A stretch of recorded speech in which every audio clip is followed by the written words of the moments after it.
I was like, come on, you big dummies. Is she getting hyped? Yes. Yeah. But she was in the backyard. She was putting in the same time, the sometimes same maybe more than you were. Right.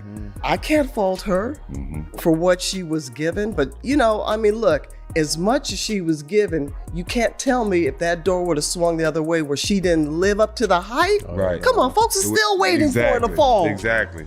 Come on. Yep. So with that being said, you big dummies, you getting paid now. Right. Everybody now has an opportunity to pull up their chair and have a seat. Team USA just made a decision that has basketball fans absolutely furious. They're forcing Caitlin Clark to give up her iconic number 22, the number she's worn through her legendary college career and her entire time in the WNBA. The backlash, it's brutal. And now Team USA might be realizing they just stepped on the biggest landmine in women's basketball. Before we get into this disaster, drop a comment. Should Caitlin have been allowed to keep her 22, or is this simply how Team USA operates? Because after what I'm about to tell you, your opinion might change real quick. Sky's the limit for her. To be around her, just talk about the type of person she is and how much she loves the game. I'm gonna be honest because it needs to be said. I can relate to that young lady, and I felt for her. I know what it's like to be hated. I know what it's like to be a black woman and hated because of my skin color. Yeah. I can't imagine this young lady, I don't want to use hate, but despised. And people just having, she brought some on herself a little bit because she's cocky for a good reason. Confident. And I love that about her. But to watch the dynamics and the media, they had their narrative.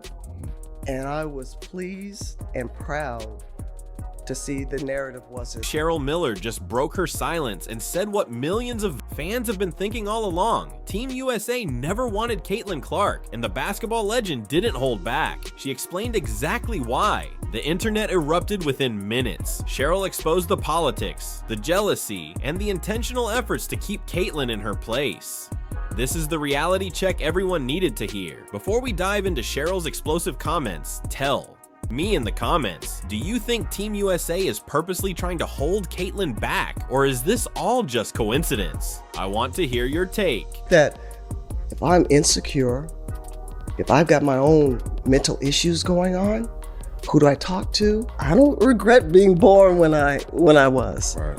I'm in the right place at the right time. It's just been fascinating to watch these young ladies come up and now take the baton and take it to a different level. She handled it in a graceful way as well. Some of your peers, they will recognize, her game, but they won't recognize her impact. Cheryl Miller didn't whisper. She didn't dance around the subject. She didn't use carefully crafted corporate language to avoid upsetting anyone. She went on record and said exactly what millions of basketball fans have been shouting into the void for months.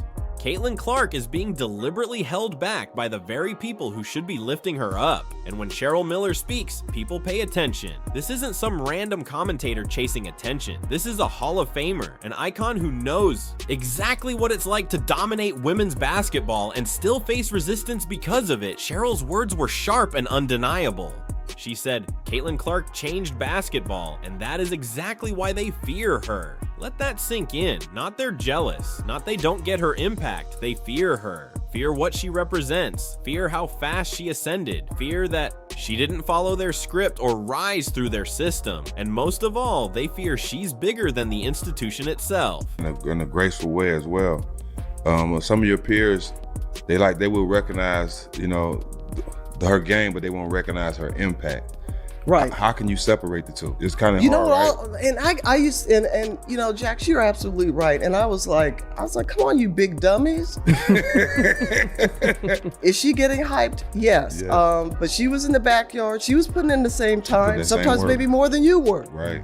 I can't fault her for what she was given, but look, as much as she was given, you can't tell me if that door would have swung the other way where she didn't live up to the hype. Right. Come on, folks are still waiting for her to fall. Exactly. Come on. Yep. So with that being said, you big dummies, you getting paid now. Right.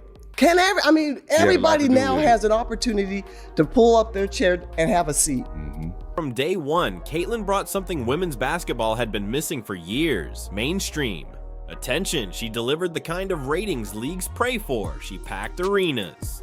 She attracted families who had never watched a WNBA game in their lives, but tuned in just to see what the excitement was about. She turned women's basketball into must-see entertainment for millions. And what did she get in return? Hard fouls with no repercussions, suspicious rotations that benched her in crucial moments, zero protection from referees when opponents targeted her, the infamous elbow incident that somehow wasn't ruled flagrant, and excuse after excuse after excuse. Cheryl Miller finally said what no one inside Team USA dared to admit: they don't want Caitlin because she outshines everyone. This wasn't speculation. Cheryl spelled it out clearly. Anytime the young superstar threatens the established hierarchy, anytime someone grows bigger than the system that's supposed to contain them, the system pushes back. It's not personal, it's institutional, and Caitlin didn't just rise, she became the global face of basketball at 22. That's the threat, that's what shakes people. According to Cheryl, this isn't just her opinion, it's based on years of watching these dynamics play out. The pattern is the same every time.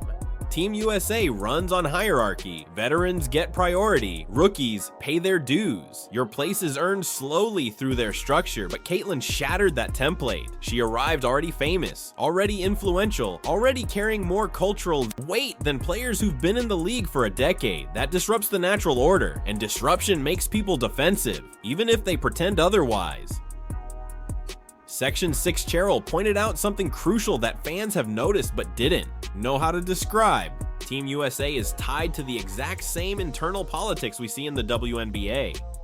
There's favoritism, there are power cliques, there is loyalty to veterans, there are insider politics deciding who gets opportunities and who doesn't, and there's barely any room for a new star who wasn't created through their system. Caitlin wasn't shaped by USA Basketball's youth programs. She didn't rise through their pipeline. She didn't follow their planned path. She arrived from Iowa already with a massive following, her own spotlight, and her own story that threatened people used to controlling those narratives. Here's where Cheryl dropped the real bomb. She said Team USA already made up their minds months before the roster was even discussed. The plan was simple: protect the veterans, keep the old guard at the forefront, and never allow a newcomer to take the crown. Caitlin Clark was never going to be embraced openly. She was going to be managed, restricted, silenced, and treated like a problem to fix rather than a once-in-a-generation talent to elevate. But Caitlin didn't play by those unspoken expectations. She simply played basketball the way the entire world fell in love with, and that's when things got messy for Team USA leadership.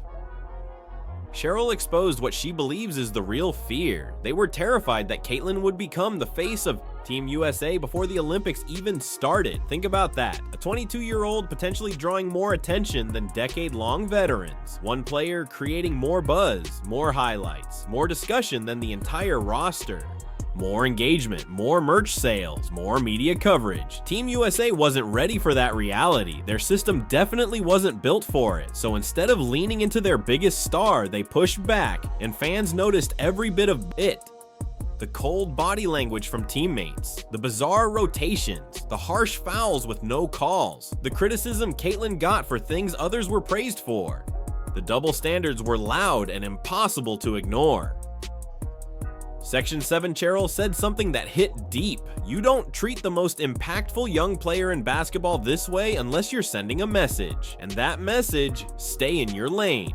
Know your place. Don't rise too fast. Don't outshine the people we already chose as the faces of this program. Don't disrupt the hierarchy we built. But Caitlin kept rising anyway. Every game brought another ridiculous performance. Every 30-foot shot that somehow dropped. Every no-look pass that broke physics. Every packed arena. Every viral clip that took over social media. The higher she climbed, the stronger the pushback became. Cheryl confirmed what many suspected, but few were brave enough to say. Caitlin Clark isn't being punished for attitude, behavior, drama, or rule breaking. She's being punished for being great. Historically, generationally, undeniably great. And that greatness doesn't fit into the plan they already had. Millions of fans saw it, parents saw it, kids who look up to Caitlyn saw it, even NBA stars tweeted about how obvious the targeting was, but no one inside the machine, no one with Cheryl Miller's influence, had said it out loud until now. That's why this moment matters so much. Change has always made people uncomfortable, especially those who believe the spotlight belongs to them. But here's the reality. No amount of gatekeeping can stop what's already happening. Every sold-out arena, every viral highlight, every young fan screaming her name is proof that the sport has changed forever. And Cheryl Miller essentially confirmed what many already knew. This resistance isn't about skill, attitude, or readiness. It's about control. It's about protecting an old system from someone who grew bigger than it, faster than it, and more naturally than it ever could have planned for. Yet Caitlyn never asked to be anyone's threat. She never demanded to be the face of anything. She simply played basketball with a passion and confidence that captured the world's attention. She earned every bit of it, and that's why fans feel so deeply connected to her journey, because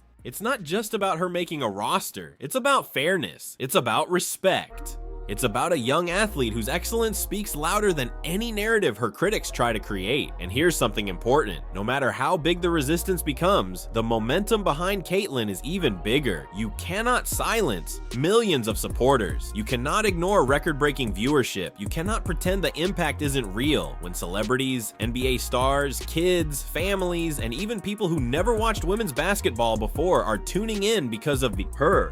That kind of influence isn't manufactured, it's earned, and it changes the landscape permanently. Cheryl Miller didn't expose a controversy, she exposed a turning point, a moment in sports history where the world finally sees how institutions react when a star becomes too big to control. And whether Team USA embraces Caitlyn or continues to hold her at arm's length, the truth remains. She doesn't need approval from a system that wasn't built for her. She's building her own. She's rewriting what's possible. And no one, no committee, no hierarchy, no predetermined script can rewrite what she's already accomplished. So as this story continues to unfold, remember this: greatness always disrupts before it inspires. Legends don't fit inside the expectations placed on them. They break them. And Caitlyn Clark is doing exactly that. She's not just a player, she's a generational force. And when the dust settles, the people who tried to limit her will be remembered for trying to slow down a movement they were never going to stop. The future of women's basketball isn't coming, it's already here. And whether Team USA is ready for it or not, Caitlyn Clark is leading the way. This isn't the end of the story. This is only the beginning of something far bigger than anyone expected. And trust me, you're going to want to be here to watch how it all unfolds.